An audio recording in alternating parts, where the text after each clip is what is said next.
Fala, minha gente, tudo certo? Hoje nós vamos trabalhar um pouquinho com fórmulas químicas, que é a maneira pela qual nós representamos os compostos químicos. A primeira fórmula que nós vamos trabalhar é a fórmula molecular, que é a mais conhecida, né? Que é a representação dos símbolos e das quantidades desses elementos químicos presentes na estrutura. Então eu vou colocar sempre símbolo e quantidade. Como assim, Pink? Bom, vamos lá. CO2. Aqui eu tenho a representação do símbolo do carbono. Então aqui eu vou ter o nosso carbono.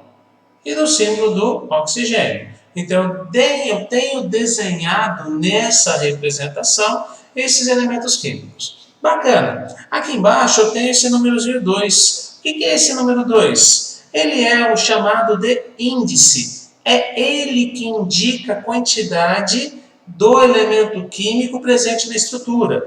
Perceba que aqui o carbono aí não tem nada desenhado. Não tem absolutamente nada aqui.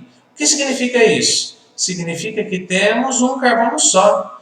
Então aqui nós temos só um carbono.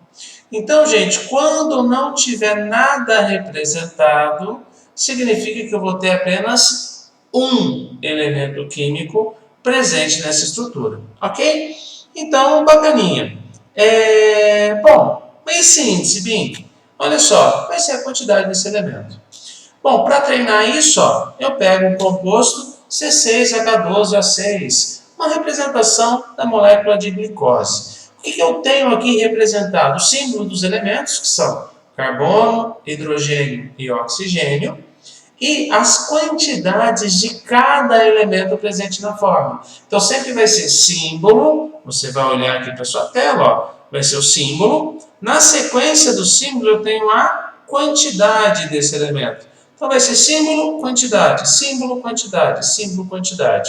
Consequentemente, o que eu vou ter aqui representado? Nesse caso, eu tenho 6 átomos de carbono, 12 átomos de hidrogênio e 6 átomos de oxigênio.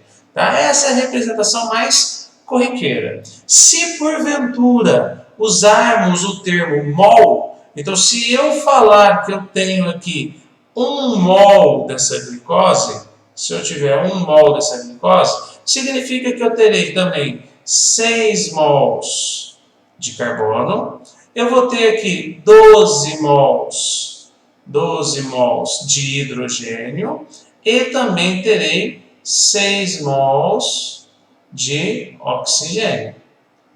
Tranquilo? Quando eu penso na presença da unidade mol. Bacana, minha gente? Tudo em paz? Agora vamos para a fórmula mínima, também chamada de fórmula empírica.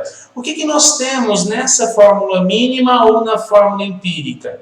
Nós vamos ter a quantidade mínima de átomos para a existência do composto. Então, ó, vamos de boa aqui, ó. Eu tenho aqui algumas fórmulas moleculares. Será que essas fórmulas moleculares aqui representadas já possuem a quantidade mínima de átomos nela? Bom, vamos pensar aqui, ó, C2H4O2. Eu já tenho a quantidade mínima desses átomos de carbono, hidrogênio e oxigênio? Ou eu consigo dividir todos esses índices por algum valor, que ainda assim eu terei números inteiros. 2, 4 e 2. Existe algum máximo divisor comum entre 2, 4 e 2? Olha só, eu posso dividir todos por 2. E aí eu ainda terei números inteiros. A mesma coisa eu faço aqui para essa molécula, que pode ser a molécula de glicose, C6H12O6, que também pode ser a frutose, tá? Que são aí isômeros. Mas enfim, isso é um assunto um pouco mais para frente, tá? Então aqui, C6H12O6 são múltiplos C6H12O6, 6, 12 e 6? Sim, o máximo divisor comum aqui vai ser 6. Falando de divisor comum, gente, se vocês precisarem de ajuda, tem um parceiro meu, o Fausto, que tem também um canal no YouTube, chama aí Ajuda Nerd. Se precisar alguma coisa de matemática, gente, se inscreve lá no canal dele, ele explica direitinho para vocês de máximo divisor comum, mínimo divisor comum, tá? Acessa lá. Bom, pensando aí, ó, na água. Opa, peraí, Pink, essa água aqui tem algo estranho, não tem nada embaixo do oxigênio. O que significa isso? Que o índice aqui do oxigênio, ó, vai ser 1. Opa, peraí, então esse já é o menor número inteiro possível?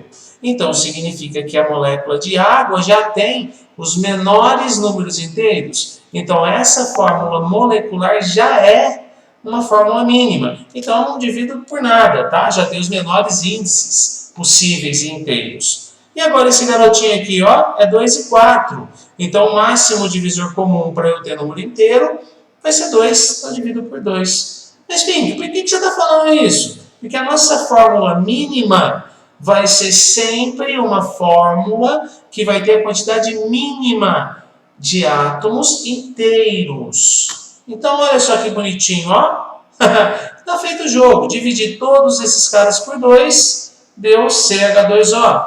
Dividir todos esses carinhas aqui por 6, a mesma coisa. A água, a fórmula molecular da água já é a sua fórmula mínima. E o tetróxido de dinitrogênio dá para dividir e chegar no monóxido de nitrogênio, que seria a sua fórmula mínima. Tudo em paz, meus amores? Ok? Moçada, um abraço!